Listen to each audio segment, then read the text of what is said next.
오늘은 보살님네 기제사인가요? 할머니 할아버지요? 할머니 할아버지. 네. 보살님 혼자 오셨어요? 저 고사님 아까 계시던데. 네, 괜찮아요. 네. 이렇게 기제사 지내고 하면서 절에 평상시 자주 다니기 어렵죠. 그죠?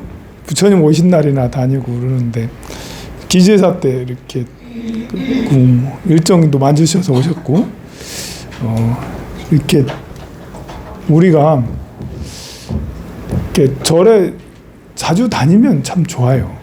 뭐가 좋냐면 수행할 수 있으니까, 마음 공부할 수 있으니까. 그래서 마음을 더 넓고 크게 원력을 세울 수 있어서 참 좋거든요. 근데 속세 인연이 깊으면 절에 자주 오기가 어려워요. 그런데 이렇게 법회를 하거나 기일날 기제사를 지내고 이렇게 하면 그럼 이런 것이 이제 핑계거리가 되는 거예요. 내가 우리 할머니 할아버지 기일이니까 내가 기도를 이때 해드려야지, 공덕을 쌓아드려야지 하면서 기도를 해드려 좋은 곳에 가시도록 이렇게 그 공덕을 쌓아드려야지 하면서 절에 와가지고 뭐 평상시 하지도 않는 스님하고 같이 기도도 하고 뭐 절도 좀 하고 연불도 같이 하고, 이게 이제 이런 때 안 하면 언제 하겠어요? 이런 때 기제사 지내고. 그래서 이렇게 참 보면 이런 것이 핑계, 이런 때 이제 내 마음을 닦는 수행을 한다라는 것이 될 수가 있죠. 또 우리가 이제 이렇게 험한 일을 당할 때 괴로운 일이 생겨. 뭐 누가 돌아가시거나, 우리 어머니 아버지가 돌아가실 때 있잖아요. 진짜 힘들잖아요. 어머니 아버지 돌아가시면 힘들다고. 그럴 때 이제 그때도 역시 마찬가지로 어머니 아버지 돌아가실 때도 핑계 삼아서 공덕을 지을 수 있는 기회가 되는 거예요. 이때 내가 기도를 좀 해드려야지. 어머니 아버지 49제 지내면서 이런 때 기도하지 언제 기도하겠나 하면서 어려운 일 생겼을 때, 돌아가셨을 때 49제 매주마다 이렇게 지내고 하는 걸 저는 권하거든요. 그 매주마다 절에 이렇게 핑계대기도 좋잖아. 우리 어머니 돌아가셨으니까 내가 49제 지내러 절에 가야 돼. 초제 지내고, 둘째 지내고, 셋째 지내고, 그러면 일주일에 한 번씩 지내고 이렇게 하면 하는 것이 공덕이 돼. 뭐 우리 어머니 아버지를 위해서, 할머니 할아버지를 위해서도 공덕이 되지만 무엇보다도 제일 좋은 건 자기 자신이거든요.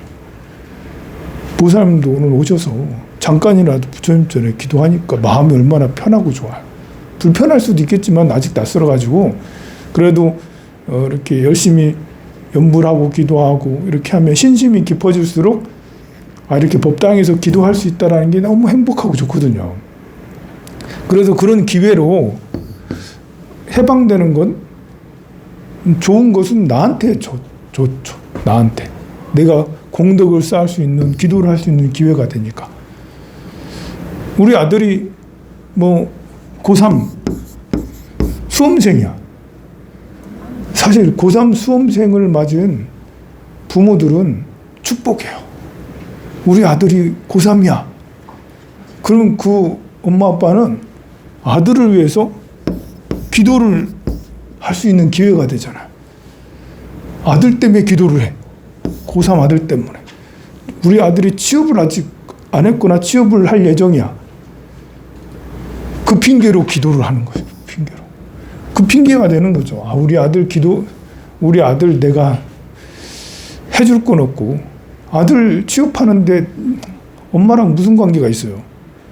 아들 취업하는데 엄마가 뭐 대신 면접 가는 것도 아니고, 대신 시험 보는 것도 아니고, 엄마가 대신 취업할, 아들보다 경쟁력이 떨어져. 아들을 그냥 보내는 게 낫지. 할 수 있는 게 엄마가 할 수 있는 게 없다고. 그러면 이 엄마가 기도라도 해줄게. 기도라도. 아들 취업 핑계대고, 아들 시험 합격 핑계대고, 엄마는 기도할 거리가 되는 거예요. 절에 다닐 수 있는 이유가 충분한 거예요. 내가 너를 위해서 기도를 한다라고 명분도 되잖아. 너를 위해서 절에 다니는 거야 지금. 사실은 내가 다니고 싶어서 다니는 건데 사실은 내가 하고 싶어서 기도하는 건데, 내가 공덕을 쌓는 좋은 일을 하는 것은 좋잖아요. 보시하고 봉사하고 행복한 거예요. 여러분들이 뭐 이렇게 더운 여름에 밖에 다니면서 좋은데 여행도 다닐 수 있겠지만, 여행 다니는 것들 다니고 나면 또 허무해. 금방 뭐 일주일 휴가라고 해도 일주일 금방 지나간 것 같아. 근데 일주일 동안 절에 다니면서 기도하고 봉사하고 이렇게 하면 뭔가 뿌듯한 게 있어서 그게 또 때로는 더 좋다고요. 그래서 사실 절에 다니면서 봉사하고 교리 공부하고 또 이렇게 기도하고 하는 것은 본인한테 사실 좋은 거고 내가 행복한 거거든요. 그런데 나만 즐길 수 없잖아. 핑계를 자꾸 대야지. 우리 여러 결혼한 보사님들은 우리 거사님 사업 성취, 내가 니를 위해서 니 사업 잘 되라고, 그래서 내가 지금 이렇게 절에 다니면서 고생하고 있잖아. 더운 데 가가지고 맨날 절하고 있고 그 하기 싫은 설거지 계속 이렇게 하고 있고 그 봉사하고 있고 앉아서 스님 얘기가 얼마나 어려운데 철학적인 얘기를 맨날 해가지고 뭘 골치 아파 죽겠는데 그 얘기 들어가면서 내가 지금 어렵다 가서 그렇게 얘기할 수가 있다고요. 하지만 그 절에 이렇게 기도하는 걸 좋아하면 사실은 즐겁고 행복하죠. 그렇지만 핑계를 대야지. 내가 이렇게 고생하고 있다는 걸 알려야 돼. 그래서 고3 아이들이든 취업이든 사업 성취든 그거를 위해서 기도해주고 또 그거를 위해서 공덕을 쌓고 하는 핑계가 되고 할 수 있죠. 그리고 그것뿐만 아니라 정말 괴로운 일, 실패, 돈 날렸어. 사업하다 날리기도 하고 돈을 떼었어. 어디다 투자했는데 그냥 다 날아가 버렸어. 심지어 마이너스까지 됐어. 물려줘야 될 것들도 많아. 이거는 정말 그래요. 뭐 이렇게 어제도 그 젊은 청춘 청년 부부가 와가지고 그 무슨 이제 지원센터? 무슨 지원센터인가? 지식산업센터. 지식산업센터 뭐 그 사실 조물주 위에 건물주라고 한 10년 전만 해도 건물주 되는 게 꿈이었어요. 여러분들도 그 참 따박따박 매달 그 임대료 받아가면서 내 여생을 지내면서 이게 심지어 초등학생까지도 그게 꿈이었다고. 초등학생들한테 너 소원이 뭐니? 난 건물주라고. 그렇게 모든 전 국민이 한 10년쯤 전에는 다 그게 꿈이었는데 그 사이에 어떤 일이 일어났냐면 그 사이에 부동산 뭐 아파트 지을 때마다 아니면 개발할 때마다 아파트 내 건물 뭐 이렇게 상가를 엄청나게 지어놓고 또 그 아파트 근처에 지식산업센터 이런 것들을 잔뜩 만들어 놔가지고 뭐 너무 건물이 넘치는 거예요. 건물주도 희소성이 있을 때나 건물주가 좋은 거지. 지금처럼 여기저기 다 지어놓고 또 건물주 되고 싶으니까 이제 2028년, 9년, 20년, 21년 이럴 때 막 분양 받거든요. 너도 나도 분양 받아가지고 그게 지금 이제 잔금을 쳐야 되는데 잔금을 그 중도금까지 다 날리고 싶다라는 거지. 잔금 안 치고 싶다라는 거예요. 그냥 잔금까지 치면 그 잔금 대출 받아야 되니까 또 그 나중에 관리비도 내야 되고 이거 나가지도 않고 이래 되면 그 애물단지 되잖아요. 건물이. 야, 이거 참 해줄 말도 없고 이거 뭐 그런 상담이 들어오면 골 아파요. 어떻게 하겠어요? 땅 언제 팔려? 이렇게 이런 거 물어보러 오면 참 저는 그런 거 참 그런 거 잘 모르거든요. 땅 언제 팔려요? 그 언제 팔리는 거 나도 좀 알았으면 좋겠다. 근데 뭐 그래 그게 어렵거든요. 그런 것처럼 그게 고난의 세월. 그래서 그냥 해줄 말은 없고 혹 하나 생긴 거다 하면서 그냥 함정에 빠졌다. 땅떨어지에 떨어졌다. 아니면 다친 거다. 뭐 어디 차에 부딪혀 다리 부러지고 나면 고통이 있잖아요. 그 턱에 혹 생기면 떼지도 못하고 이거를 뭐 고통이잖아요. 달고 다녀야 되잖아. 그거 어떻게 하겠어. 그렇게 달고 다니면서 몇 년을 열심히 고생하다 보면 어느 순간에 그것이 해결되는 때가 나타나게 되거든요. 어느 순간에. 자, 그런 일이 생겼을 때 실패, 투자 실패, 뭐 또는 이제 뭐 사기당하고 고소당하고 그럴 때는 어떻게 해야 되겠어요? 기도를 해야죠. 핑계대면서. 실패했으면 실패가 오히려 나를 수행할 수 있게 한다. 실패했을 때가 내가 수행할 수 있는 절호의 기회예요. 여러분들 구설수 당해본 적 있나요? 나에 대해서 사람들이 막 뒤에서 까고 다니는 일들이 있을 수 있잖아. 저는 공인이다 보니까 내 뒤에서 사람들이 씹는지 다 알고 있어요. 별의별 걸 얘기를 다 하고 있다는 걸 알아요. 그렇게 누가 나를 이렇게 뒤에서 씹는 이런 그 구설이 있을 때 이게 분하잖아. 내가 설속 그런 나쁜 일을 벌였다 해도 그래도 남들이 내 얘기하는 거 기분 나쁘잖아. 근데 억울하게 나는 정말 열심히 살았는데 남들이 그런 얘기를 하고 다니면 진짜 이제 더 억울하잖아요. 이런 억울한 일이 생겼을 때 절호의 기회라니까요. 무슨 절호의 기회냐? 기도할 수 있는, 마음 공부할 수 있는 절호의 기회예요. 이런 때일수록 기도에 전념해서 내 마음을 다스릴 줄 알아야 돼. 여러분들 뭐 갑자기 와가지고 나한테 막 삿대질하면서 막 뭐라고 하는 욕하는 사람들 만날 수 있잖아. 살다 보면 그런 일을 경험할 수도 있어요. 그럴 때도 역시 절호의 기회다. 내가 수행할 수 있게 해주는, 와가지고 나를 수행하게 해주는 사람이에요. 같이 싸우라는 얘기 아니에요.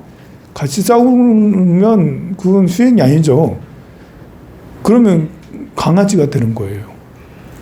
와가지고 막 왈왈 지으면 같이 짖는 게 강아지들이잖아. 우리는 사람이잖아요. 강아지가 아니라고. 사람은 누가 나와서 나를 해코지하거나 사기치거나 막 이제 화를 내고 삿대질하고 뭐 그럴 때 마음 공부를, 마음을 다스리는 절호의 기회다. 이것은 나에게 부처님이 나에게 주신 기회다. 라는 그런 생각을 가지고 상대를 하면 화가 안 나요. 화가 안 나. 갑자기 나한테 와서 왜 이러지? 나 잘못한 것도 없는데? 야, 이러다가 이렇게 내가 밉보이는 나를 얼마나 이렇게 좀 못하게 봤으면 나한테 저러는 거지? 화가 나가지고 막 같이 막 싸우고 막 이렇게. 그렇게 되면 이거는 부처님의 자식이 아니에요. 불자라는 건 그때조차도 평정심을 잃지 않고 상대를 자비심으로 지혜로 바라봐야죠. 그러려면 이게 수행할 수 있는 절호의 기회다라는 것을 잘 안다면 마음을 평정심을 유지하죠. 이게 수행이다라고 그렇게 하는 거죠. 몸이 아플 때 갑자기 병원 갔더니 심장이 뭐 이렇게 병이 있고 고혈압이 있고 뭐 이렇게 고지혈증이 있고 뭐 위암이나 대장암 뭐 이렇게 용종 같은 게 붙어 있고 막 이렇게 하면서 조직 검사를 해야 된다고. 야, 이거 큰 거 같다고. 뇌가 뭐 이렇게 됐다 뭐 이러면서 조직 검사해야 된다고 이렇게 했을 때 가슴이 철렁 내리잖아요. 그럴 때조차도 야, 이거는 부처님이 나한테 마음 공부하라는 그런 기회다. 절호의 기회다. 마음 공부할 수 있는 절호의 기회다. 평상시에는 공부 잘 안 되거든요. 그런 충격이 딱 생겼을 때 그때 마음이 저 깊은 곳까지 갈 수 있어요. 그렇게 해서 마음 공부를 하면 깊은 공부를 할 수가 있죠. 그리고 몸이 아픈 것도 마음 공부의 도구가 되고요. 또 부부 사이가 안 좋을 때 맨날 싸울 수 있잖아요, 부부끼리. 여기 계신 분들은 다 좋아 보이네요. 근데 뭐 아무리 좋은 사이라도 싸울 수 있어요. 그렇게 싸우고 갈등하고 막 그럴 때도 절호의 기회다. 마음 공부할 수 있도록 해주는 절호의 기회다. 아들의 취업이 안 될 때도, 시험 볼 때도, 또 뭐 이렇게 집안에 뭐 대소사 큰 문제가 생겼을 때도 역시 내가 수행할 수 있도록 그런 이 기회가 절호의 기회다라고 생각을 하면 좋습니다. 오늘 돌아가신 할머니 할아버지도 이렇게 기도할 수 있는 절호의 기회잖아요. 이럴 때 뭐 따로 와가지고 절에 기도하지 뭐 언제 하겠어요? 그 사람 기도할 시간 없죠? 바쁘시죠? 우리 고사님도 굉장히 바쁘시게 사시는 것 같아. 그러니까 이런 때 이제 와가지고 스님 법문 평생 가도 듣기가 어려워요. 이런 말 들어본 적 없잖아요. 이런 생각을 할 수 있는 그런 기회가 평상시 살면서 처음 들어보잖아요. 다른 스님들 이렇게 강의 안 해요. 이렇게 명강사도 이런 강의 잘 안 해요. 스님이니까 이렇게 얘기하는 거예요. 그래서 와가지고 절에 와가지고 생각의 전환을 가질 수 있는 정말 야, 그 고통이 아니네? 수행할 수 있는 절호의 기회네? 이렇게 완전히 생각이 전환될 수가 있습니다. 여러분들도 이렇게 늘 부처님의 가르침을 통해서 지혜와 자비를 갈고 닦으시길 바랍니다. 그럼 이어서 계속해서 제를 모시도록 하겠습니다.